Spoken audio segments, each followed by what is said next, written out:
Hello all, and this video is going to set forth to look at logical positivism and the emergence of the continental influence with the Vienna Circle and some of the different criticisms and reifications of empiricism within philosophy of science going forward. And so, of course, as we've been tracking on recent weeks on the channel, the scientism, which is exemplified through the likes of Bertrand Russell and made into a sort of atomistic metaphysic with his atomic facts and structures towards his ambition of an ideal language. And certainly we see that again with Wittgenstein, as we saw. And so we've been tracing scientism insofar that through Comte and Mill, taking the hypothetical deductive methodology and branching out into the broader sciences and also just into the philosophical thinking by and large and philosophy of life even in some cases. But if you're going to look at logical positivism as a continued variation from the 19th century positivism with Kant's positivist stage towards objective empirical data as a thorough enough scientific explanation and theory of knowledge by and large. We see this picked up again within this movement here.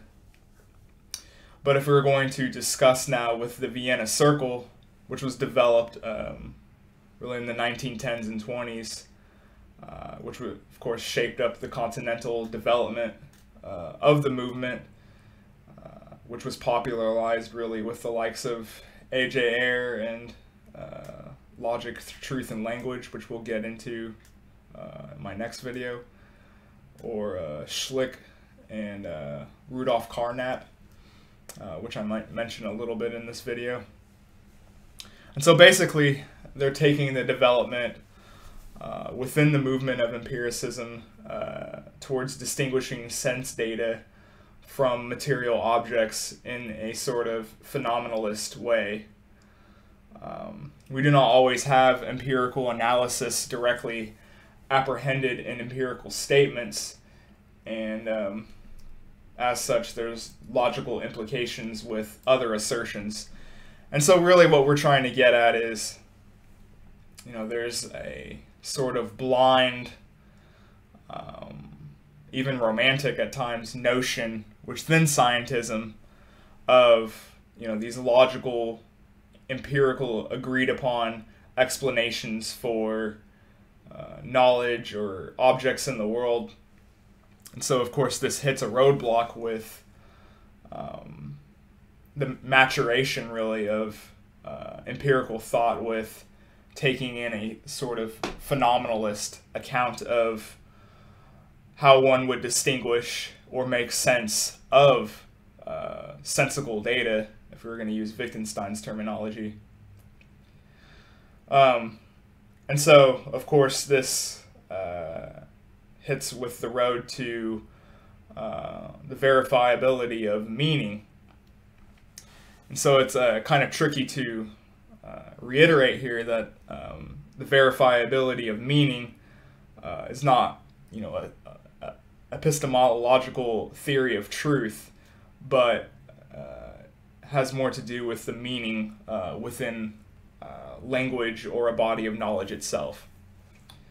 And so one of the parameters that they set forth is the two uses of language is, of course, cognition and non-cognition.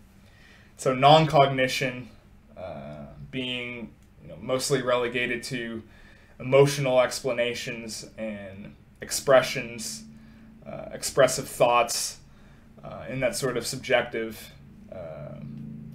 way, whereas cognitive statements are within synthetic and analytical statements.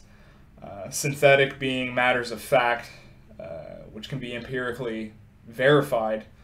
Of course, we think of Hume, of course, when we think of matters of fact.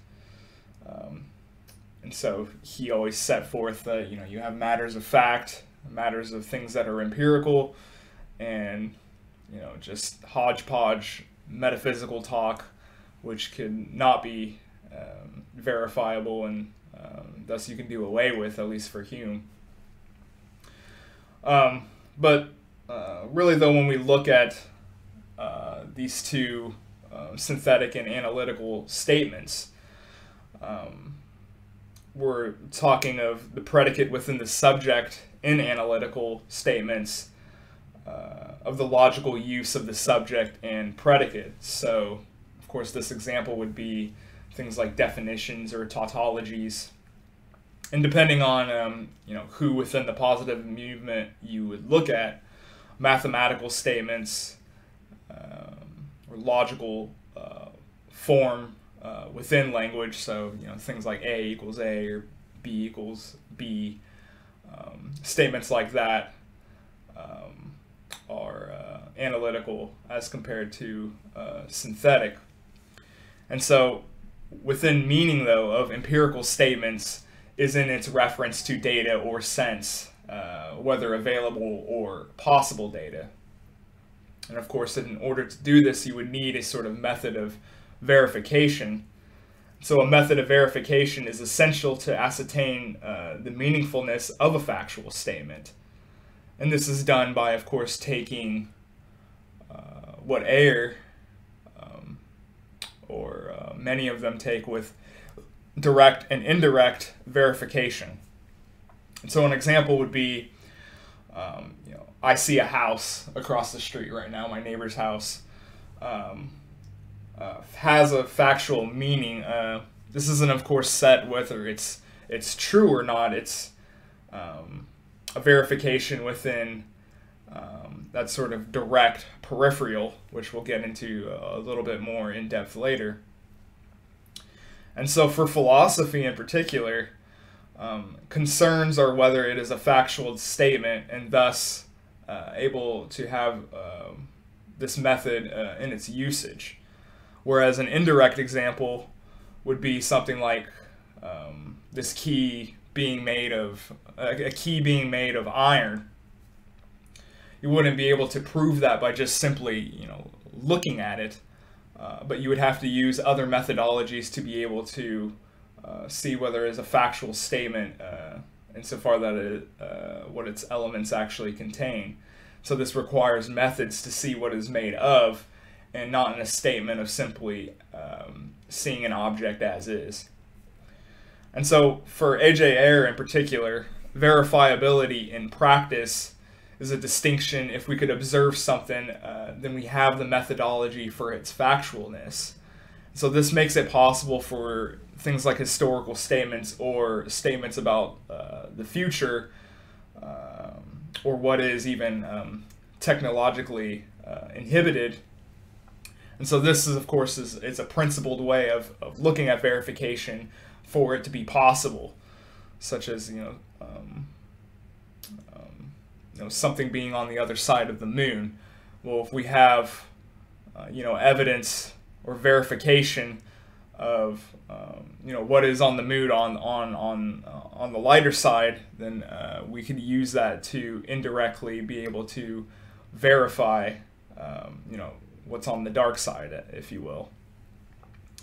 But Ayer, of course, and many of the positivists eliminates or takes umbrage with the metaphysics of the reality in and of itself as a metaphysical assertion, or of its, however, the metaphysics of empiricism of appearances.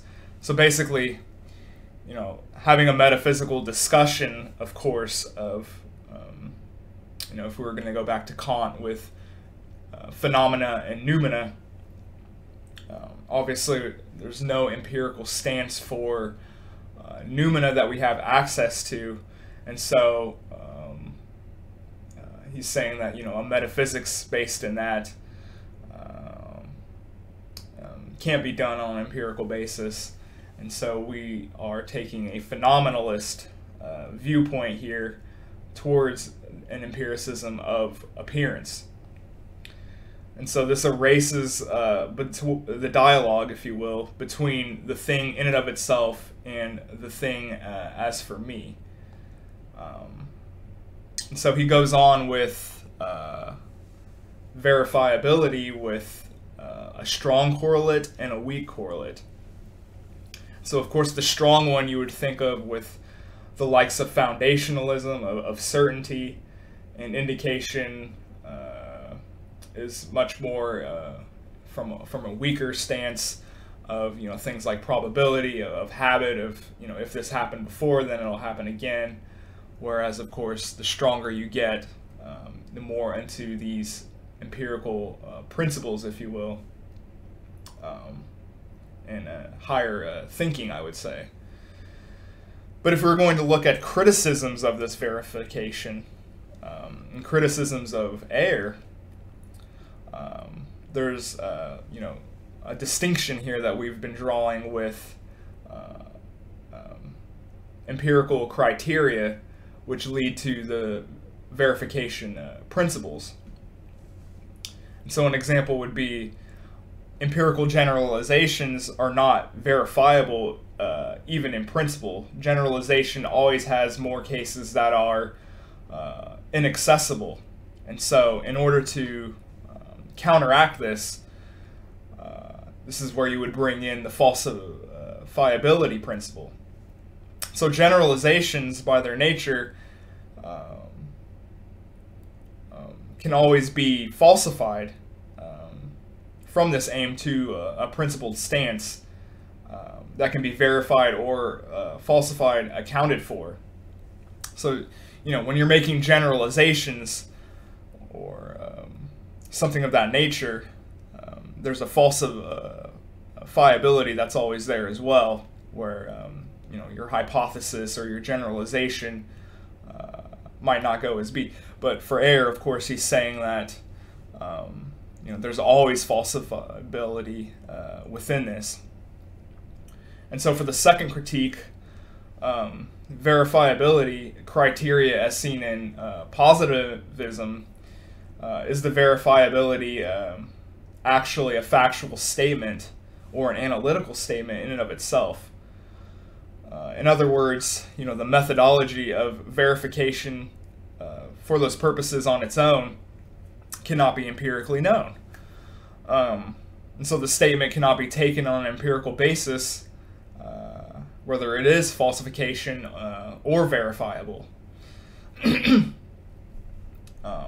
so what you mean by that, of course, changes with civilization, with history. If we were going to go to Gebser or something like that, we would consider different conscious structures, different forms of meaning.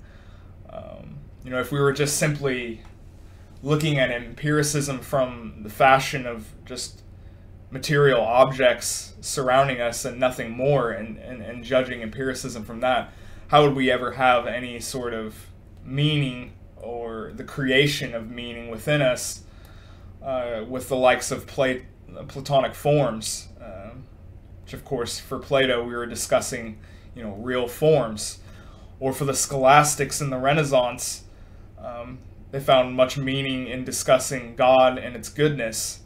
And of course neither of these things can hold to the scientific rubric of verification purposes. And so Ayer takes this into account, and so he backs away from the factual statement about factual statements as a methodological stipulation or rule that positivists will adopt. So in other words, he's saying that yeah, that might be true, but in order to do scientific thinking or to think with this sort of methodology in mind, then you would use the verification principle, even though it isn't necessarily empirically known under its own rule. So it's a factual statement about factual statements, which is a kind of interesting metaphysic, really, if you wanted to play with it somewhat.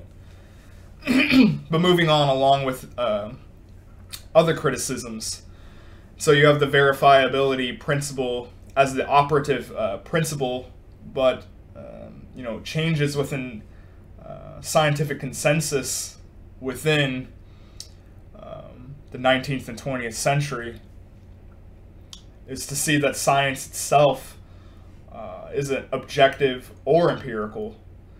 And so you have changes within the philosophy of science in its development of subjectivity in natural science, which of course is to use Kant's a priori grids within the Copernican revolution towards scientific thinking. And so if we're going to go through some of these interesting thinkers that I have listed here, Norwood Hansen, in the Patterns of Discovery, states that all observations are theory-laden. So again, we're taking something more a priori, or taking into account in philosophy of science of these subjective grids. And so he says that all observations are theory-laden. Science doesn't just observe data, but has a working hypothesis. A scientist doesn't just have atomic facts, just whizzing by them, and they're able to just model out of just sheer data. Clearly, there's a selection process. There's motives. There's biases, if you want to go there, towards scientific thought even before that. So there's antecedent factors for a working hypothesis into theory towards empiricism, is what Norwood Hansen would say. And then, if I haven't mentioned this before, I think I have, with Thomas Kuhn, who looked at the structures of scientific revolutions, which I think is an interesting counter from his more empirical approach to scientific thinking, as opposed to Jean Gebser and different conscious structures within cultures, and these different epochs that have meaning and truth within them. Where Thomas Kuhn is looking at scientific theory and these different paradigms, and so there's scientific revolutions which occur during shifts in thinking. This is why scientific progress has a necessary unpredictableness to it, because of our own subjectiveness when approaching empirical science. And so Michael Polany, he has some interesting insights onto the tacit dimension and personal knowledge. And so there's a variety of human knowledge which escapes empirical research through mental and visual peripheration. So there's always a personal dimension or motivation and selectivity within knowledge, which I just kind of mentioned earlier. And so you would see that within Polanyi's work. And so clearly you can see here that we're dealing with postmodernism now influencing the different empirical realms of philosophy of science here. So scientists have aesthetic judgments in their personal motivations, such as, if you talk to someone studying chemistry or someone studying biology, they have their own aesthetic appreciations or judgments about these different fields for why they think they are important or valuable. And so, what you find interesting, what captivates you in these different disciplines, of course, should be accounted for when looking at scientific discourse. And so Feyerabend takes it to scientific conventionalism that is relative to their own place and time. So this is again that postmodern anti-realism within science and its influence here. And so we're looking at the two dogmas of empiricism in critique, which is reductionary. This is reductionary insofar as it is an attempt to reduce knowledge simply to the verifiability principle or generalization.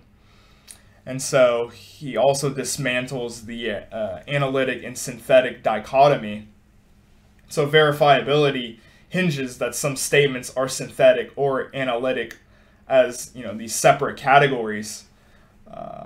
Whereas Feyerabend here, you know, he's arguing that there's actually different degrees to both of these categories within statements. And it's more of a matter of degree and therefore not a real sufficient dichotomy. And so, you know, the statement of God is good, this can't be verified. But, you know, if you went and spoke to a bunch of theologians, this would be an analytic of God as good as it functions, you know, in both ways of the synthetic form and the analytic form, depending, of course, on the context of it. When you say something like God is good, of course, you know, God represented, you know, all good things with the scholastics. And so you have a hybrid there of analytic and synthetic within that context. And so interesting to look at as we go on here with bodies of knowledge and disciplines where, as opposed to just laying down syllogisms and rules of, you know, one proposition follows another one in that deductive sense, it's more like a web of belief, which has mutually supported propositions woven into each other and not formulated in, you know, one follows another and then another and then the next thing and then the next thing. And so out of that you have coherence, which is a body of knowledge that is self-consistent and eternally self-supporting. So within, you know, a discipline or a theory of knowledge, or a body of knowledge, if you will, you have contingencies and coherence within their own propositions. And so this is the fallibilist view.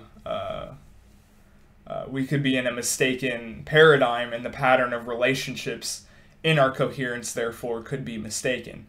And so, you know, when we have, you know, I think definitely today when we look around, you know, this kind of notion that you know, the science is settled on something, we could be in a mistaken paradigm. And so while it could be coherent to us right now in the present, that doesn't necessarily mean that it will be coherent in the future as, you know, new data comes in or a new body of knowledge forms. So again, you're seeing that kind of postmodern approach here to philosophy of science.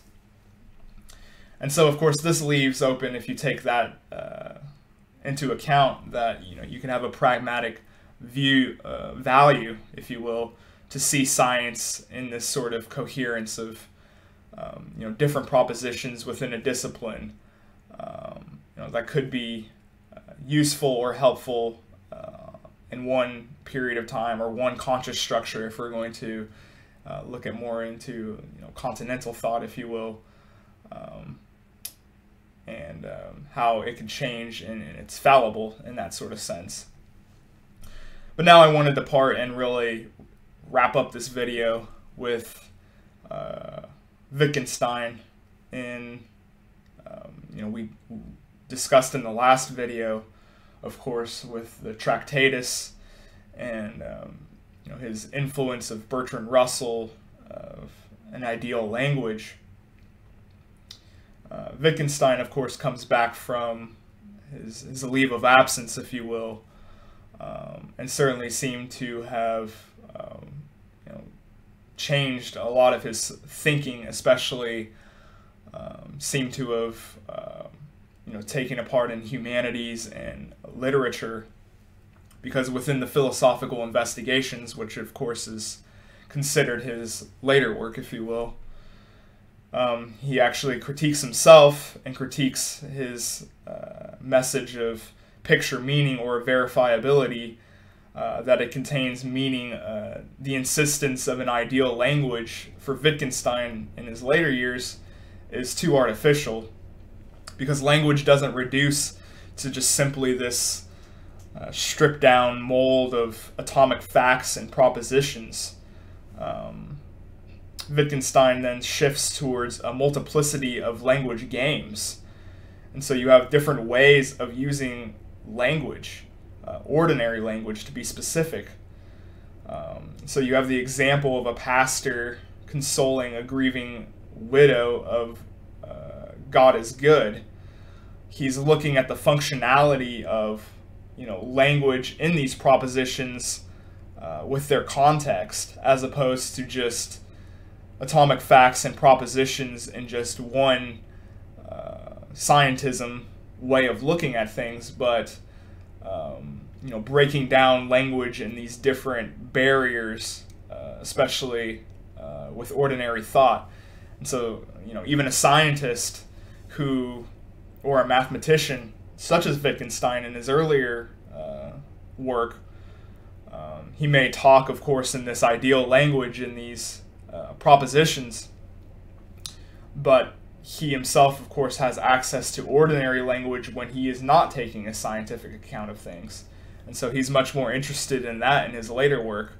And so you see within positivism the breakdown of the analytic and synthetic meaning, where you need to take into account the context the language is actually performed in its perification.